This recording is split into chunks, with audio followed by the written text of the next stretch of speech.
The Other Side by Jacqueline Woodson.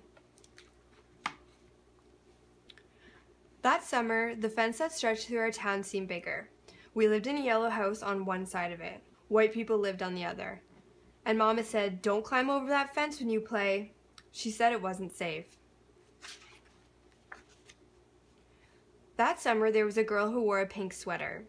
Each morning, she climbed up on the fence and stared over at our side.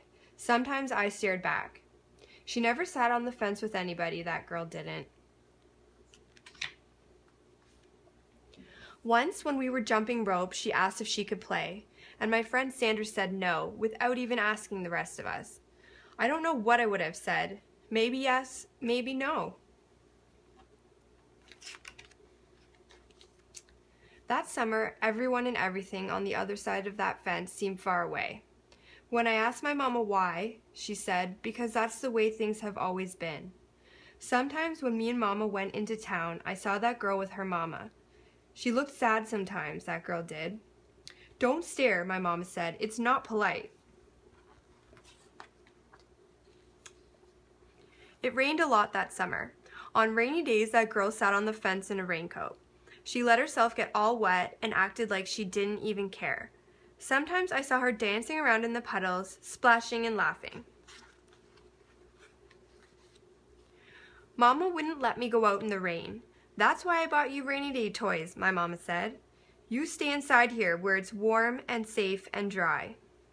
But every time it rained, I looked for that girl, and I always found her, somewhere near the fence. Someplace in the middle of the summer, the rain stopped. When I walked outside, the grass was damp, and the sun was already high up in the sky. And I stood there with my hands up in the air. I felt brave that day. I felt free. I got close to the fence, and that girl asked me my name. "Clover," I said. "My name's Annie," she said. "Annie Paul." "I live over yonder," she said, "by where you see the laundry. That's my blouse hanging on the line." She smiled then. She had a pretty smile. And then I smiled. And we stood there looking at each other smiling. "It's nice up on this fence," Annie said. "You can see all over." I ran my hand along the fence. I reached up and touched the top of it. "A fence like this was made for sitting on," Annie said. She looked at me sideways. "My mama says I shouldn't go on the other side," I said. "My mama says the same thing, but she never said nothing about sitting on it." "Neither did mine," I said.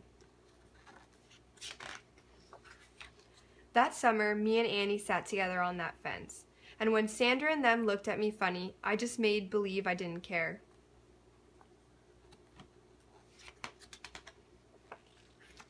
Some mornings my mama watched us.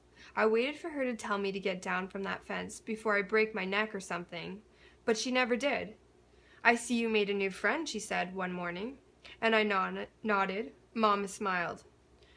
That summer, me and Annie sat on that fence and watched the whole wide world around us. One day, Sandra and them were jumping rope near the fence, and we asked if we could play. "I don't care," said Sandra. And when we jumped, Sandra and me were partners, the way it used to be. When we were too tired to jump anymore, we sat up on the fence, all of us in a long line. "Some day, somebody's going to come along and knock this old fence down," Annie said, and I nodded, "Yeah." I said, "Someday."